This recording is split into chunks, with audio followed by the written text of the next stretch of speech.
लोकदल के प्रवक्ता अजय वीर सिंह को आमंत्रित करता हूं। अजय जी, स्वागत आपका और धन्यवाद हमारे जुड़ने के लिए। सर, जहां जहां पांव पड़े संतन के, वहां वहां बंटा धार। आपका पांव सर बीजेपी में पड़ गया है सर। इनके यहाँ क्या तो कलह क्लेश शुरू करा दिए हो। देखिए, किसी भी राजनीतिक पार्टी में लोकतांत्रिक एक प्रक्रिया होती है। चुनाव के बाद अपनी समीक्षा की जाती है और अगर भारतीय जनता पार्टी में एक समीक्षा की जा रही है और उनके संगठन के लोग कार्यकर्ता अपने मन की बात कार्य समिति में रख रहे हैं, तो मैं समझता हूं कि उसमें कोई बुराई की बात नहीं है।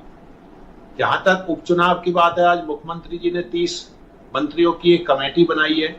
10 उपचुनाव उत्तर प्रदेश में होने हैं और हम लोगों ने, जैसा कि पश्चिम उत्तर प्रदेश में 3 सीट है, वो एनडीए के कोई भी दल उन सीटों पर चुनाव लगे, हमने अपने संगठन की तैयारी वहां पे शुरू कर दी है। वो किसी भी दल के पास सीट जाएगी, हमारा संगठन, हमारे कार्यकर्ता वहां मीटिंग कर रहे हैं और निश्चित रूप से उत्तर प्रदेश के जो 10 उपचुनाव होने हैं उसमें एनडीए के प्रत्याशी जीतने का काम करेंगे।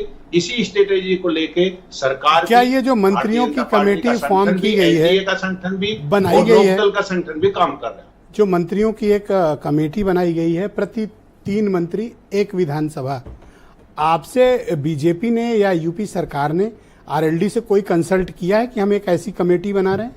आपकी जानकारी में है? नहीं, हमारे जो केंद्रीय मंत्री उत्तर प्रदेश सरकार में हैं, अनिल कुमार जी, वो मीरापुर विधानसभा की जो कमेटी बनाई गई है उसमें वो कमेटी, उनके साथ 2 और मंत्री लगाए गए हैं और पश्चिम उत्तर प्रदेश की जो 3 सीट है उस पर हमारा संगठन और हमारा जो कार्यकर्ता है वो पूरी मजबूती से तैयारी से चुनाव की तैयारी कर रहा है।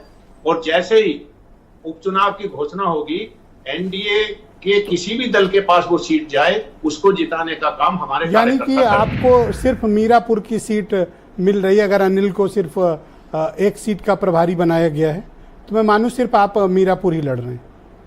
नहीं ब्रजेश जी, हर डिबेट में आप हमें इसी बात पे घेरने का काम करते हैं। अरे मैं देखो, किसी की सीट बता दो तो कह रहे हैं हमको घेर रहे हो। अरे मैं आपका कोई, क्या आपने मेरा खेत जोत लिया है कि मैं आपका खेत जोत लिया हूँ? कौन सी सीट लड़नी? नहीं, एक बात, भारतीय जनता पार्टी और राष्ट्रीय नेतृत्व आरएलडी का बैठ के तय कर लेगा और जो भी सीट जिसको इनके लिए पैरवी करो और कहेंगे आप हमें घेर रहे हो। पक्ष में वो सीट आएगी तो भी हम इतनी मेहनत से काम करेंगे और अगर एनडीए के किसी भी घटक दल के साथ वो सीट जाएगी तो वहां भी हम जिताने का काम करेंगे। ये बीजेपी में जो अंतरकलह, असंतोष, नेतृत्व परिवर्तन जैसी बातें 3 दिन से पूरी मीडिया में हाहाकार मचा हुआ है। प्रदेश अध्यक्ष, प्राइम मिनिस्टर से लेकर नेशनल प्रेसिडेंट तक सब जगह मिल रहे हैं। भूपेंद्र चौधरी ने हार की नैतिक जिम्मेदारी ली है, ऐसा सोर्सेस कह रहे हैं। आप भी कोई जिम्मेदारी लेंगे?